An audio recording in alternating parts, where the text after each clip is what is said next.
Assalamualaikum semuanya ya guys. Jangan lupa subscribe, like, share, and comment ya guys. Halo, selamat pagi semuanya. Apa kabar para nakama kalian dimanapun kalian berada? Kembali lagi bersama gue di sini Farhan Rabani Darajat yang selalu membahas cerita anime manga One Piece di channel gue Farhan Rabani. Pemirsa, para nakama dalam seluruh generasi baik dalam negeri maupun luar negeri, kali ini gue akan membahas atau membedah cerita ringkasan anime manga One Piece karangan Eiichiro Oda di chapter 1081. Nah, sekarang waktunya gue akan membedah isi yang terdapat di chapter One Piece terbaru yang berjudul Kapten Titans ke-10 Bajak Laut Kurohige Komandan Kapten Fuzan Aokiji. Oke nakama, tanpa berlama-lama lagi, mari kita lanjut berlayar membahas bersama-sama. Para nakama sekalian dimanapun kalian berada, pertama-tama gue mau mengucapkan selamat Idul Fitri, mohon maaf lahir dan batin untuk kalian semua. Semoga para nakama semua dimanapun kalian berada selalu diberikan kesehatan serta kebahagiaan untuk kita semua. Amin ya robbal alamin. Masuk ke cerita panel. Cerita panel One Piece ini dimulai telah memperlihatkan lanjutan cerita di chapter sebelumnya, di mana markas Yonko Bajak Laut Kurohige telah diserang oleh pahlawan Angkatan Laut Monkey D. Garp, yang dimana dia menggunakan sebuah tinju yang berlapis kekuatan Busoku Haki dan Hausoku Haki level atas yang bernama Impact Galaxy atau Galaxy Impact. Di sini gue jelaskan yaitu sebuah serangan shockwave berskala besar yang di sini serangannya mampu menghancurkan bagian tengah kota Pulau Hachinosu. Setelah serangan yang begitu kuat terjadi, para nakama, Garp akhirnya mendarat di Pulau Hachinosu bersama kapal perang miliknya, yaitu dengan memperlihatkan sebagian besar sekutu bajak laut Kurohige yang telah berhasil dikalahkan oleh Garp akibat serangan Galaxy Impact. Dari sini juga nakama, kita juga bisa melihat dan menyaksikan Rear Admiral Pangeran Grus di tengah kota dengan menggunakan kekuatan buah iblis miliknya yang bernama Flaymulo Nimbus, yaitu jurus untuk menahan tekanan jantungnya kapal perang angkatan laut di Pulau Hachinosu. Kemudian nakama, setelah insiden serangan galaksi tersebut terjadi, Monkey D. Garp tampaknya begitu kesal karena efek serangan miliknya melemah dibandingkan di masa jayanya dia dulu.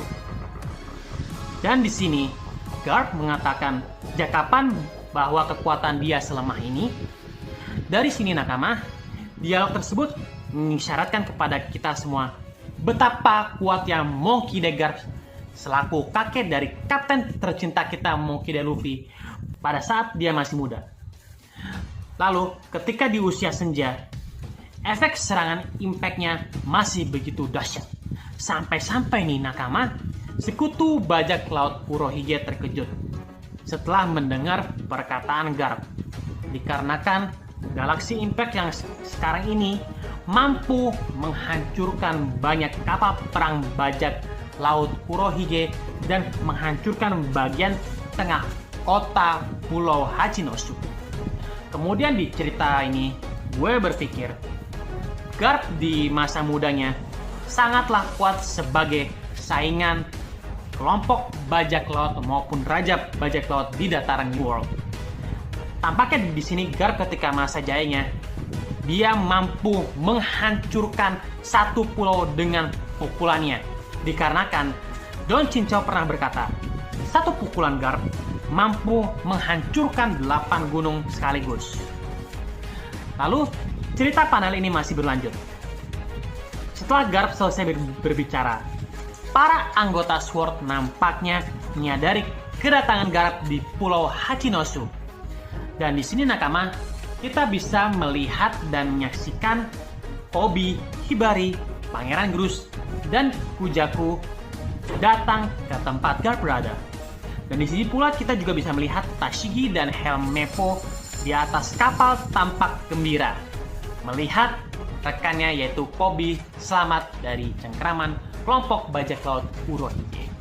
Pada panel cerita One Piece ini, tampaknya nakama Prince Cruz dan Kujaku nampak sangat kesal dikarenakan Monkey D. Garp memanggil Kobe sebagai masa depan angkatan laut.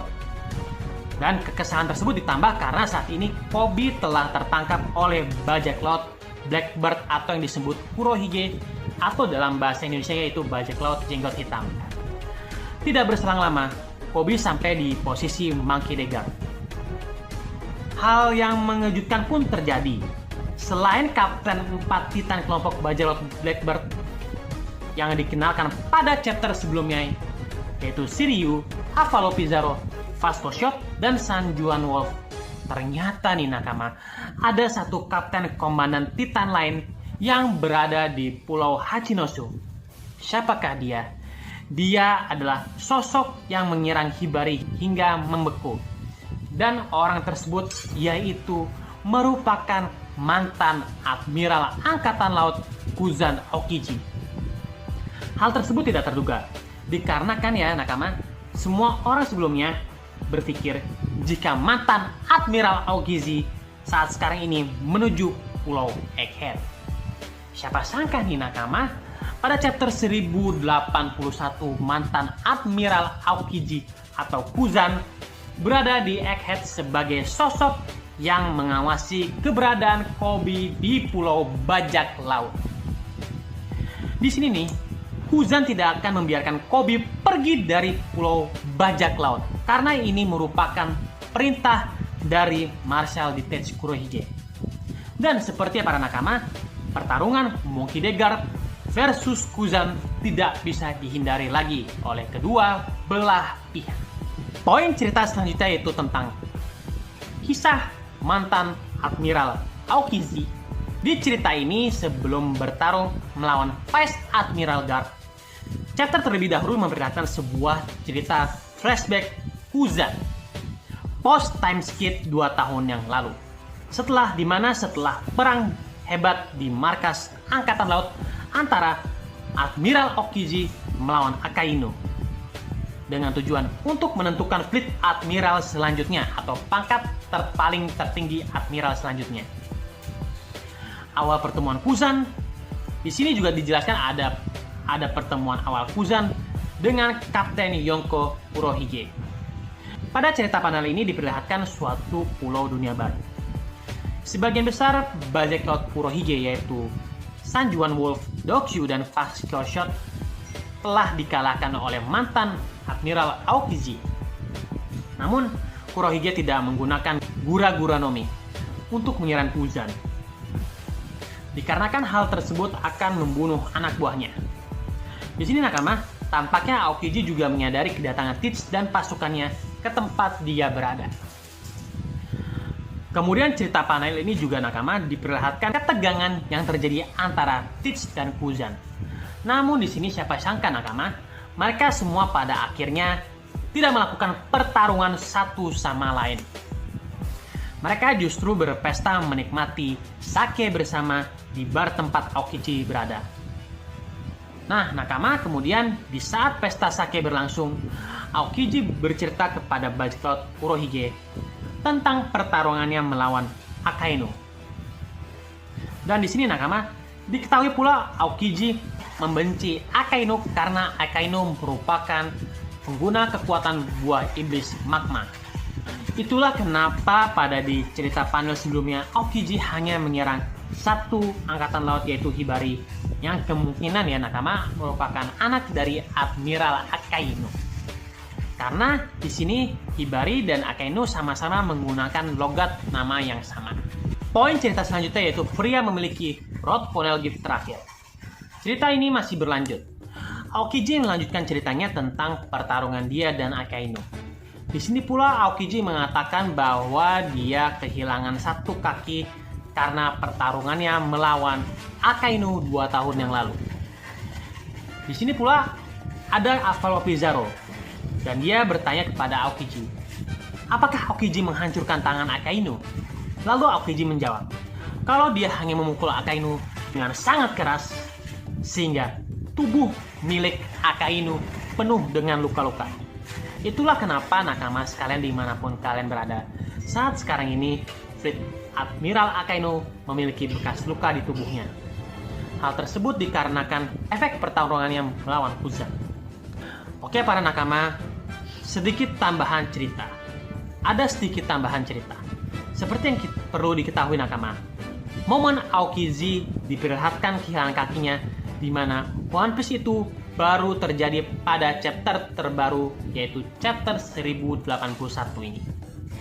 Itu artinya nakama, adegan yang memperlihatkan Aokiji yang telah kehilangan kakinya dalam movie One Piece Z pada saat bertemu Luffy dan kawan-kawan merupakan adegan canon, cerita canon, yaitu masuk ke dalam sebuah cerita utama.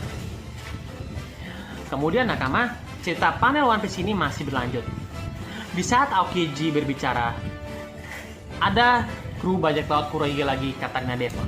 Dan di sini Katarina Devon bertanya pada Aokiji, apakah dia pernah mendengar pria dengan luka bakar? Dan di sini nakama telah diketahui jika pria dengan luka bakar yang dicari oleh bajak laut Kid dan bajak laut Kurohige adalah sosok yang memiliki salah satu rod Poneglyph dengan tujuan untuk menuju harta karun One Piece. Dan dari penjelasan Teach dalam chapter 1081 sudah dipastikan nih para nakama semua bahwa Teach belum memiliki pegangan satu rod Poneglyph pun.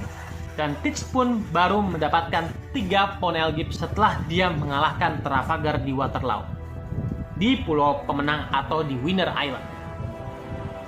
Itu artinya nakama, bajak laut rambut merah Akagami no Shanks, Luffy dan Marshall D. Teach masing-masing sudah mendapatkan 3 rod Poneglyph, yang berarti nih tujuan akhirnya mereka bertiga kelak juga akan terfokus kepada karakter dengan bekas luka bakar.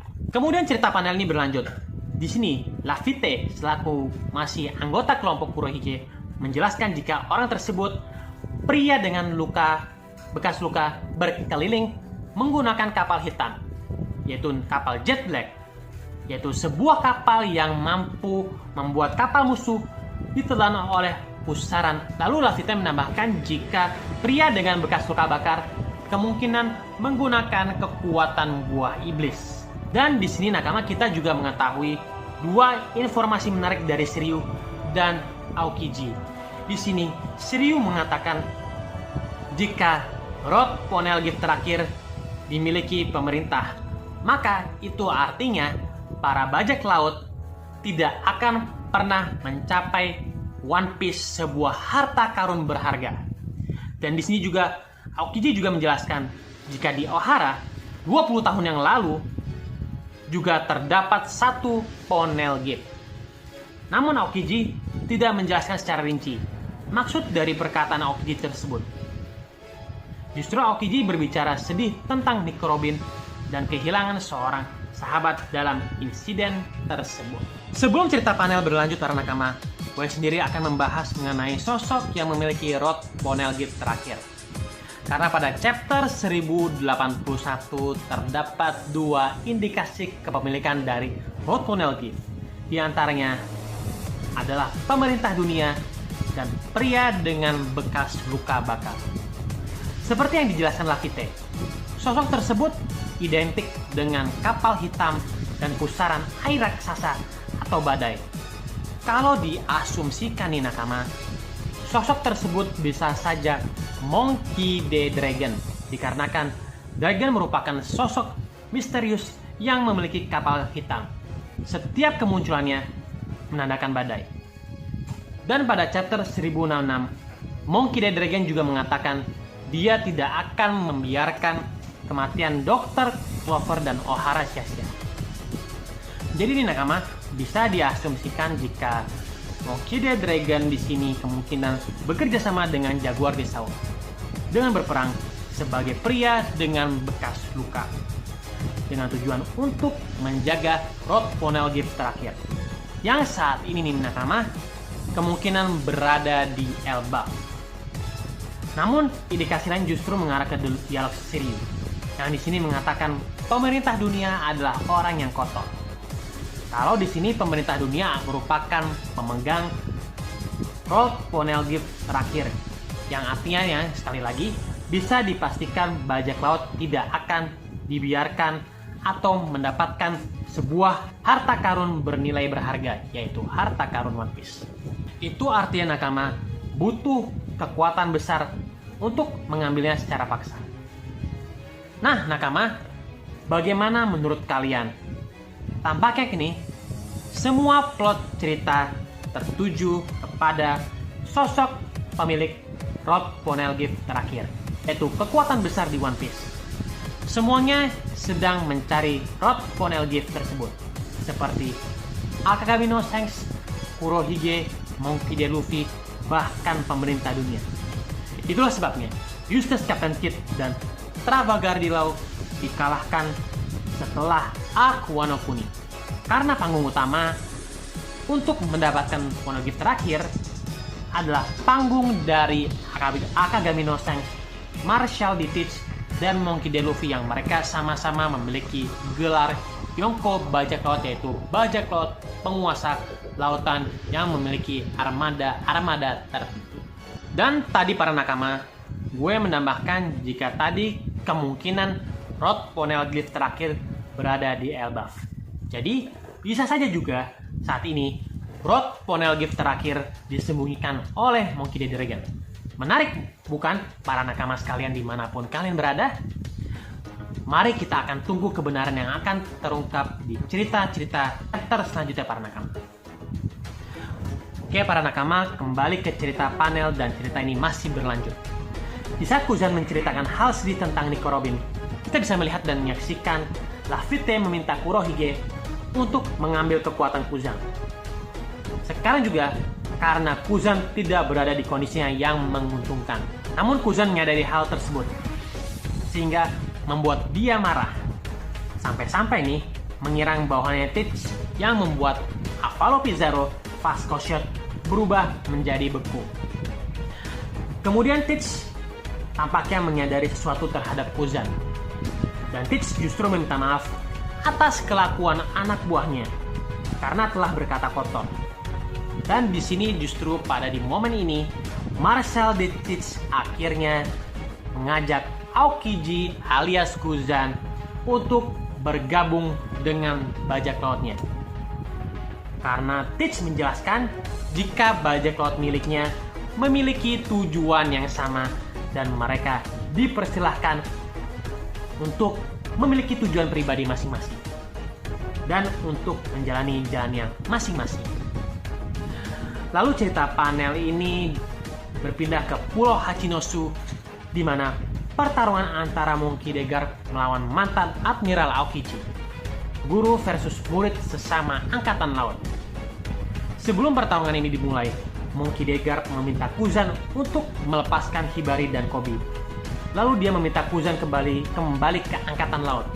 Tapi di sini Kuzan menolak. Karena apa, nakama? Karena saat ini atau sekarang ini dia menyukai jalan yang dia pilih. Kemudian nakama, akhirnya kita diperkenalkan Kapten Komandan Kurohige Titan ke-10, yaitu bajak laut Kapten Kuzan atau mantan Admiral Aokiji. Di sini Kuzan menyerang Monkey D. Garp menggunakan serangan yang sama seperti yang Kuzan gunakan ke Shirohige dalam perang Marineford, yaitu serangan tersebut bernama Ice Ball. Nah, nakama nih, di sini dijelaskan sebuah serangan yang membuat musuhnya menjadi bola yang tertutup es. Tetapi di sini nakama, serangan tersebut tidak ada artinya bagi Monkey D. Garp. Yang hal ini dikarenakan Garp menggunakan Haoshoku Haki untuk menghancurkan Ice Ball milik Kuzan. Kemudian nakama, Aokiji berkata kepada Garp kalau Garp tidak bisa membunuh murid untuk menghancurkan Ice Ball milik Kuzan. Kemudian Aokiji berkata kepada Garp kalau Garp tidak bisa membunuh murid pertamanya. untuk menyelamatkan murid kesayangannya dari perkataan Kuzan. Hal ini bisa diartikan Kuzan dulunya merupakan murid dari Vice Admiral Garp. Itulah nakama kenapa pada chapter episode Zero One Piece, Kuzan sangat dekat dengan Monkey D. Garp dibandingkan dengan Kizaru maupun Akainu. Cerita panel masih berlanjut para nakama sekalian. Di sini, Monkey D. Garp membahas perkataan Kuzan tersebut. Dan Garp mengatakan, siapa yang kehilangan jalannya, dia lemah. Dengan kecepatan super seperti Soru, Garp muncul di depan Aokiji. Yang di sini tiba-tiba dia mencengkram wajah Aokiji menyerupai teknik cakar naga milik Sabo. Lalu di sini Garp memukul Aokiji dengan jurus Blue Hole, yaitu jurus sebuah serangan Usoku Haki dan Hausoku Haki level atas atau ilmu tenaga dalam, yang mengakibatkan Aokiji ke datar tanah atau jatuh ke dasar tanah dengan kekuatan kecepatan super. Dan di sini nakama, kita bisa melihat dan menyaksikan betapa tangguhnya Monkey D. Garp, sang kakek legend dari kakek bajak laut tercinta kita, Monkey D. Luffy. Saat ini nakama, dia tidak dalam masa jayanya atau sudah tua. Dan di sini nakama, visual ini dia masih mampu dan serta menghajar mantan Admiral Aokiji. Itu artinya nakama, Akainu sudah dipastikan akan kalah jika dia benar-benar bertarung melawan Garp pada serangan perang Marineford, jika Garp tidak ditahan oleh Sengoku pada saat itu. Masuk poin ke cerita terakhir bajak laut Kurohige versus bajak laut Hati. Cerita panel One Piece berpindah ke lokasi lain, di dataran New World, tepatnya di Pulau Pemenang atau Winner Island. Di sini nakama, bajak laut Yonko Kurohige akhirnya nih nakama, dia berhasil mengalahkan bajak laut Hati Trafalgar di Waterloo. Pada panel cerita ini, nakama, kita memperlihatkan Kurohige berhasil mengalahkan Law dan para anak buahnya.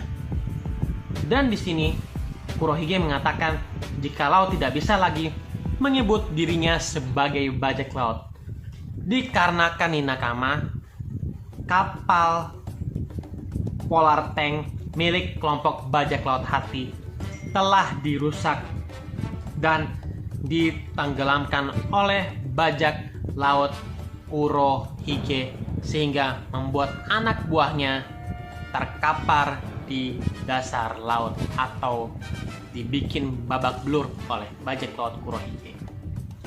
Dan ini pula nakama, sangat mirip banget dengan kejadian bajak laut Shanks versus Kid, yang mana kapal beserta kru bajak laut Eustace Captain Kidd juga ditenggelamkan dengan kondisi seperti sebuah paralel.